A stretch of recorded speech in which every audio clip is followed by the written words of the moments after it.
meu convidado de hoje é doutor e mestre em estudos luso-brasileiros pela Universidade Brown, nos Estados Unidos.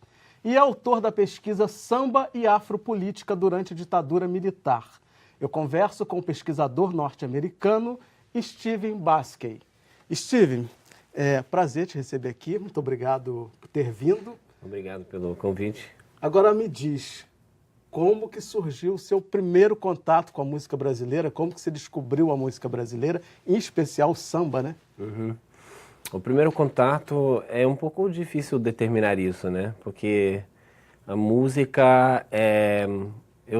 Eu sou músico, né? Eu toco música, principalmente percussão, há muitos anos, desde pequeno, né?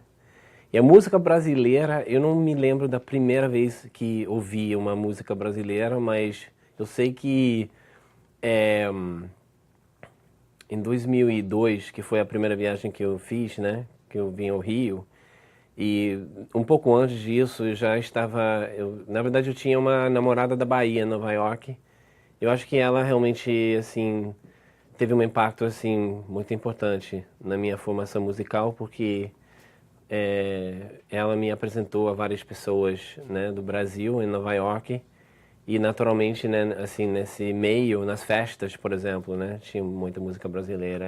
Mas isso foi antes da universidade? Isso foi durante, né, eu estava fazendo nessa época, na verdade eu estava estudando mais literatura, cultura hispano-americana, mas comecei a estudar também português, assim, nessa época mais ou menos, né. E é comum nessa universidade ter essa cadeira de literatura brasileira? Nos Estados Unidos é comum, digamos que cursos de língua portuguesa, cursos existem, e existem também alguns programas nos Estados Unidos de doutorado, né, que é algo muito mais complicado, não no sentido de construir, né, um programa, digamos, nesse nível, né, porque é preciso ter vários recursos, várias pessoas, né, mas há programas de doutorado, por exemplo, nos Estados Unidos, né, nessa área de estudos luso-brasileiros. E o que te encantou na cultura afro-brasileira, no samba especificamente?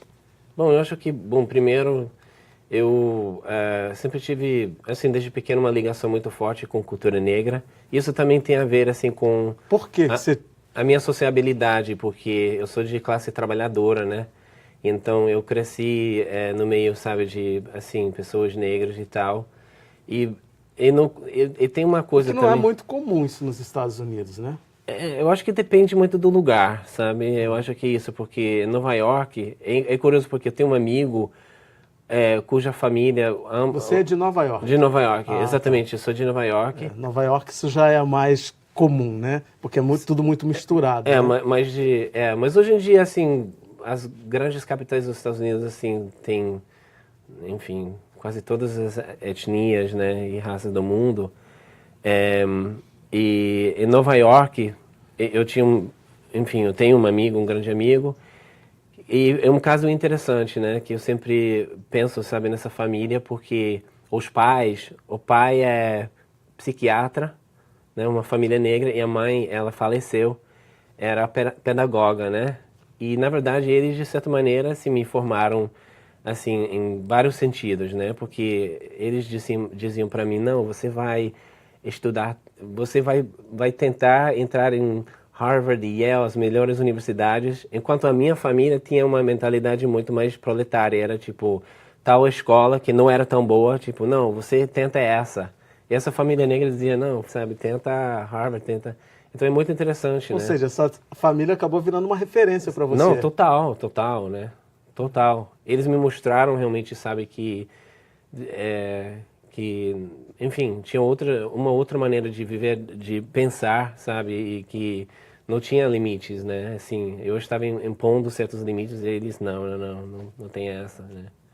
Então, assim, eu dei continuidade, eu acho, sabe, essa relação, sabe, de admiração, na verdade, sabe, respeito, sabe, por negros de modo geral, entende? Assim, teve um impacto, assim, muito profundo e eu percebi isso ao longo da minha vida, procurando professores, assim, negros e na verdade, assim, inclusive na universidade, na Brown, eu estudei com outro professor de Gana, né? E na verdade, assim, foi o melhor professor que eu tive nessa universidade, sem dúvida, né? Porque a perspectiva, né, que tem assim do mundo e a formação é tão, na verdade, de certa maneira é privilegiada, né? Porque quando nós vivemos num lugar, sabe, da branquitude, onde Que é uma bolha, né? Exatamente, uma bolha. E então vem alguém que quebra a bolha, sabe? Assim, você diz, é refrescante isso, né? Você diz, eu quero isso, sabe? Para você, enquanto um homem branco, deve ter sido libertador Totalmente, viver essa experiência, né? totalmente. E aonde que o samba entra aí nessa história? Então o samba, porque o samba para mim, eu acho que em primeiro lugar, mesmo no violão, porque é interessante, eu toco violão, é totalmente percussivo, né? A síncope, né? Então, mesmo no violão, é como se fosse um tambor, não é? Então, é muito bacana. E, não sei, tem algo muito convidativo, né? Um samba muito contagiante, né? Para não dizer também que a música em si já é muito bonita, né? Muitas letras incríveis e, enfim, desde vários ângulos, né? E eu sei que você não é só um teórico, né? Você cai na roda de samba também, Sim, né? com certeza. Toca. Nossa. E samba também? Porque não é objeto de estudo, né? É a minha paixão, né? Eu realmente, né, sou um apaixonado pelo samba, né? E tem assim, lugar misterioso, né, nessa história toda, né? Porque eu sempre digo que eu posso justificar até certo ponto, né, os meus interesses e tal, mas sempre tem um outro lugar, sabe, faceta da história que é misteriosa, né? Que eu acho que nenhuma explicação vai dar conta. Será que vem de outras vidas? Não, nem sei nesse sentido, né? Mas realmente, inclusive no sentido prático, né? Ou seja, porque por exemplo, o mundo tem muitos países no mundo. Eu tenho um irmão que mora na Coreia do Sul, entendeu? Mas não tem um chamamento ali, né? Tipo, eu preciso ir, né? Agora, eu gostaria de visitar. Mas a questão sabe, uma questão assim, por que o Brasil é um país que durante muitos anos sempre te chamava, né? Eu sempre preciso estar aqui, eu sempre preciso voltar, né? E isso não aconteceu com outros lugares. Eu passei tempo em alguns países, eu cheguei a gostar, né? Mas o Brasil realmente disse, não, rapaz, você não vai embora, não. E aprendeu a sambar? Como é que é? Sim, né? Eu tô enferrujado agora, porque você sabe, não é fácil, né? Sambar, né? E dizer no pé, mas assim, requer... Por exemplo, você não faz nenhum exercício físico, nem nada, aí de repente, né? A batucada, né? Começa... Você vai cansar em 5 segundos, né? Então, você tocou com Dona Ivone Lara, com a grande dama do samba. Um pouquinho, sim. Como foi essa experiência, assim, para você, enquanto estrangeiro, um amante do samba, poder tocar com uma grande personalidade do samba, como é a Dona Ivone? Eu toquei com vários músicos famosos, mas Dona Ivone Lara, ela que é uma pessoa magnífica, né, primeiro. Como pessoa, como ser humano. E a família dela também é uma família maravilhosa, né? Que para mim é uma família, inclusive, que representa, sabe, um espírito... Pode parecer uma coisa meio brega, sabe? Mas dito de uma maneira simples, o Rio de Janeiro para mim são as pessoas mais do subúrbio, sabe, Zona Norte. Isso que é o Rio, né? Quando eu penso, sabe, nas pessoas que eu gosto, que eu digo... Né? Não para falar mal da Zona Sul, não é por aí, né? Então, né, na época quando eu estudava para o meu livro, né, sobre samba e tal, aí eu consegui entrevistá-la, né? Eu fui várias vezes, na verdade, na casa dela, né? E uma vez teve uma roda de samba, o Monaco estava lá, o Alcione estava lá, várias pessoas, assim, de várias escolas de samba, né? Foi um dia muito especial. E aí rolou... Toquei, sei lá, umas músicas do Zequete e, enfim, nem me lembro. Toquei várias músicas. Mas eu tive a ocasião, né, para tocar e cantar com ela, né, que foi, obviamente, um grande privilégio, né. Tava até nervoso, né, assim, né, tocando com ela. Por que você resolveu fazer essa pesquisa? Por que você quer escrever um livro sobre determinado recorte da história do samba no Brasil? Por que você quer fazer esse recorte que vai de 1964, é isso? Ao fim da ditadura, né? Ou seja, a minha tese, que, digamos... Essa foi sua tese de doutorado? Foi, mas a tese foi, digamos, foi de 55 a 88, que foi a abolição, o centenário da abolição da escravidão. E para o livro eu estudo a mesma temática, que samba e negritude, né? No caso, censura também, porque é uma outra história, eu consegui acesso a documentos dos sambistas, inclusive justamente os sambistas que eu estudo, Zequete, Candeia, Ney Lopes, Martinho da Vila, que foram censurados. E esse projeto, eu acho que, resumindo um pouco a ópera, não tem quase nada sobre samba e ditadura militar, por incrível que pareça, né? Parece que se fala tanto de samba que se perde noção do que realmente existe e não existe sobre a temática. Quase tudo que foi escrito é sobre o período do Getúlio, da nacionalização do samba, do ritmo. E é muito interessante porque, como você sabe muito bem, a nacionalização do samba quer dizer também, né, a celebração do mito das três raças, da miscigenação, que eu sou muito contra, sabe, esse ideário, porque na verdade, assim, o lance visibilizar, né? Eu quero desconstruir isso, porque na verdade isso existe para desconstruir, porque são intelectuais brancos, homens assim privilegiados da sociedade brasileira, né? Que, enfim, estão na verdade assim tomando uma posição muito ideológica sobre o que eles pensam, sabe, de cultura e de relações raciais e assim por diante, né? Eu acho que a ditadura militar demonstra. Por um lado, eu acho que incomoda claramente vários pesquisadores, porque é uma época, como nós sabemos, anos 70, em que a cultura negra, os negros começam realmente a tomar posições, né, digamos assim, sobre conscientização negra, sabe, luta negra, sabe, de uma forma, inclusive, além do Brasil, né, um panafricanismo em alguns casos, né. E isso eu acho interessantíssimo, né? E isso revela muito sobre o passado. Eu acho que, eu falando sobre a ditadura militar, a opressão do próprio DOP, sabe, do Estado brasileiro monitorando, sabe, o movimento negro, chamando o Abdias do Nascimento um racista negro, né? E censurando músicas de compositores de samba negros. Então, o que a gente não sabe, porque a história vem visibilizando essa parte, né? Isso não tem sido dito. Exatamente. Mas a gente vai ter que fazer um pequeno intervalo e já a gente está de volta. E fique aí, porque o papo só vai melhorar. A gente vai se aprofundar ainda muito mais nesse assunto.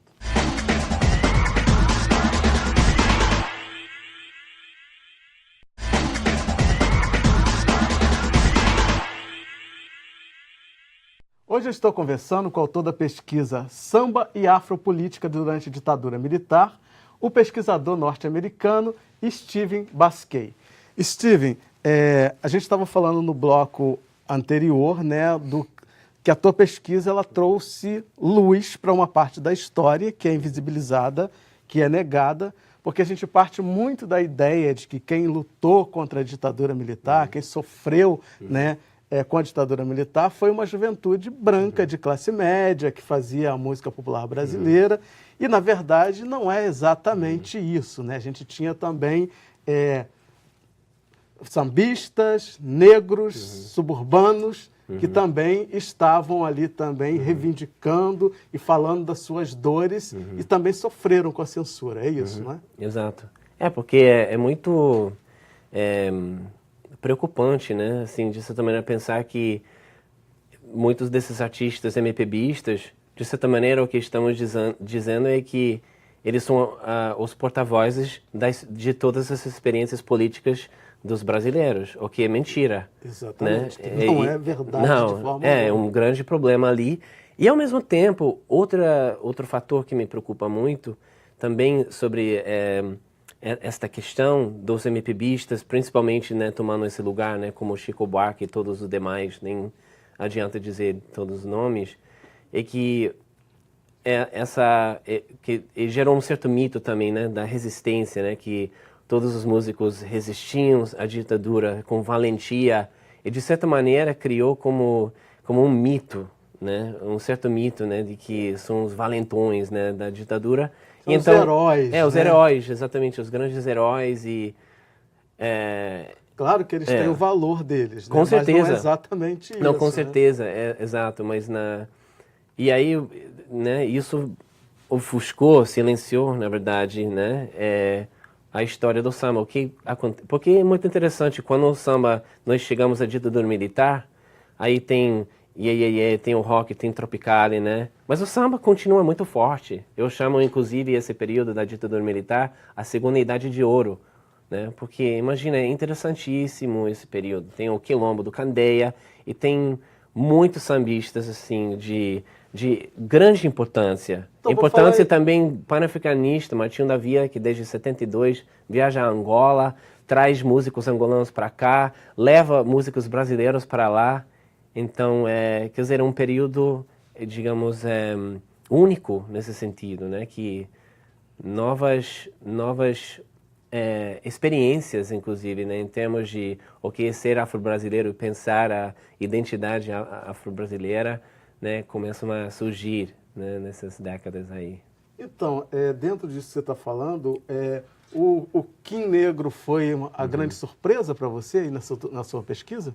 Foi, sim, certamente uma das grandes surpresas, porque o que eu comecei a perceber também é que eu nem sabia quem ele era. Tem outros músicos também. É um personagem invisibilizado na nossa história, não é de grande importância, né? Muita gente nem sabia que ele era sambista, né? Exatamente. Ele era ator, fazia umas pontas em filme, televisão e tal, e aí você descobre uma vasta obra dele censurada, ou seja, não sei se você confirma isso, mas me parece que é o maior sambista censurado, é isso? O mais censurado. Sim. Sim, ele foi muito censurado, e não é à toa, ou seja, que esse número, digamos assim, de músicas censuradas acompanha o fato de que quase todas as músicas dele são sobre temática afro-brasileira. Ou seja, é claro que tem uma correlação ali. Com racismo.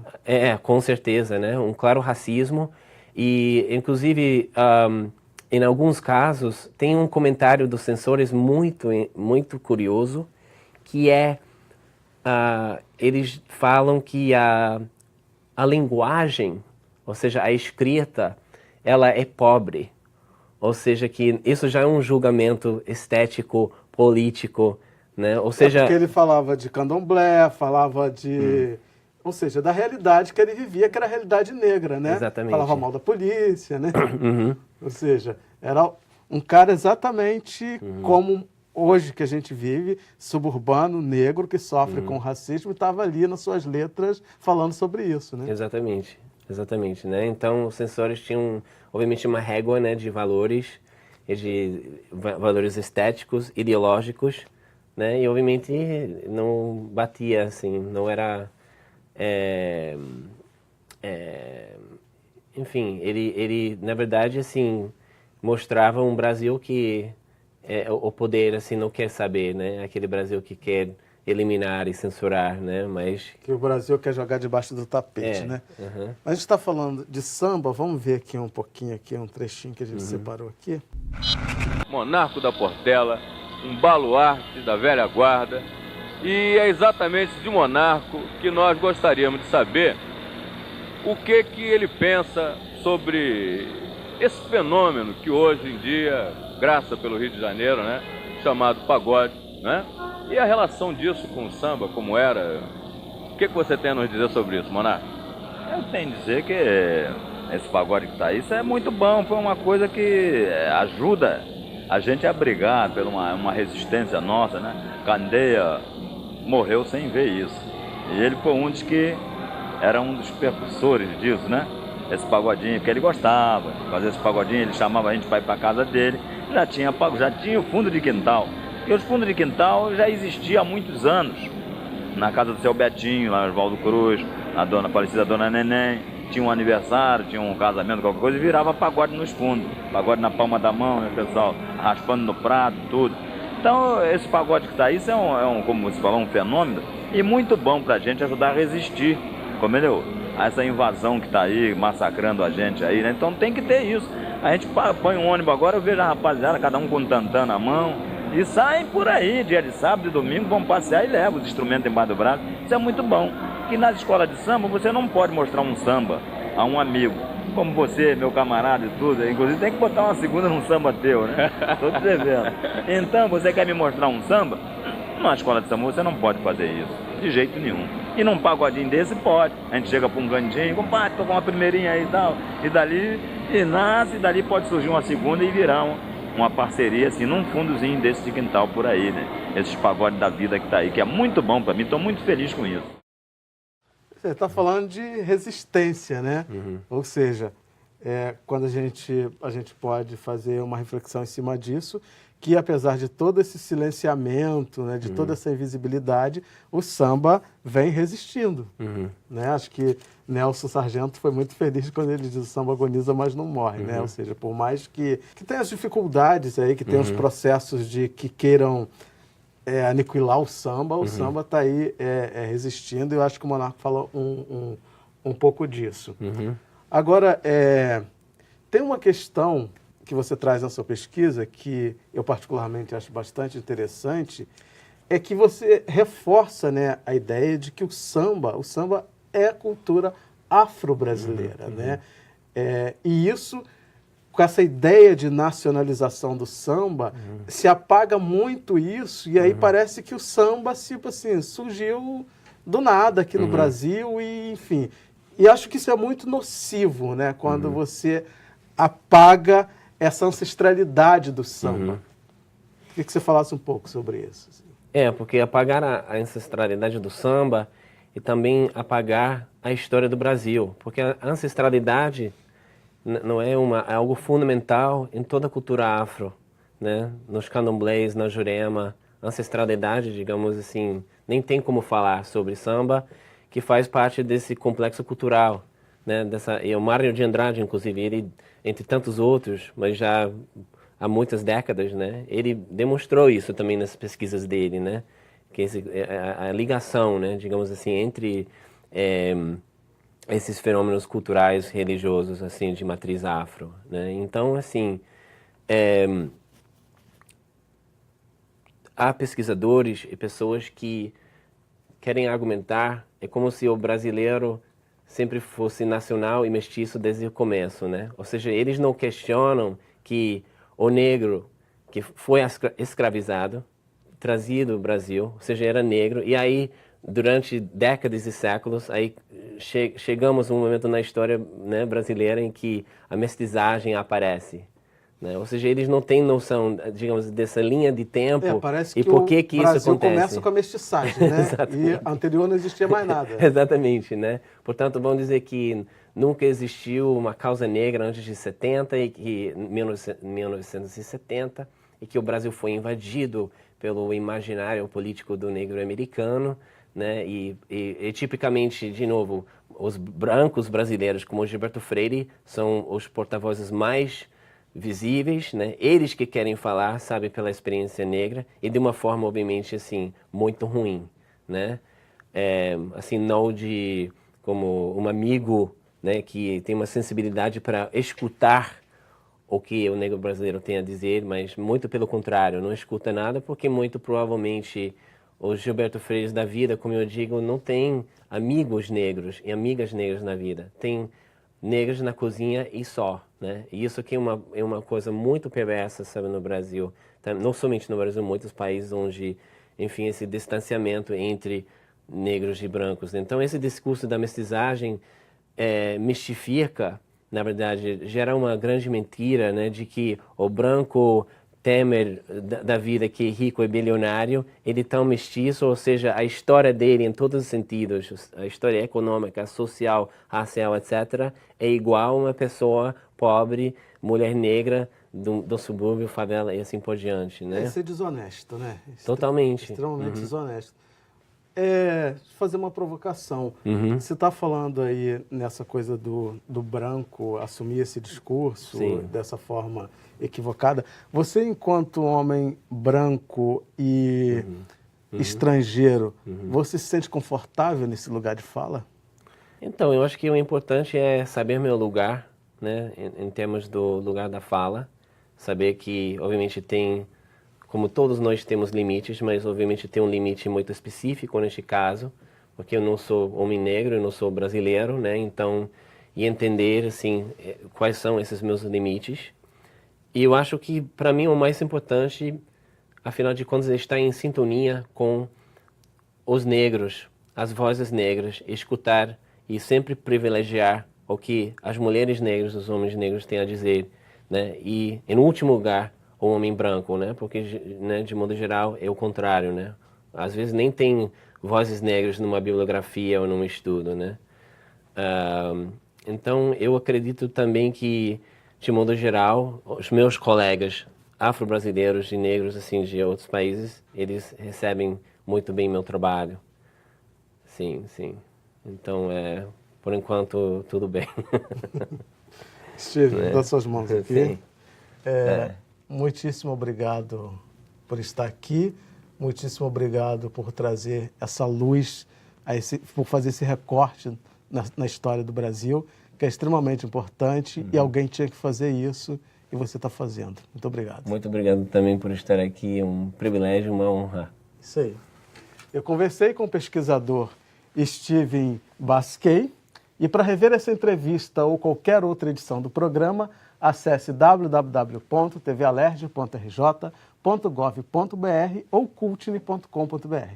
Obrigado pela companhia e até o próximo encontro. Eu te espero.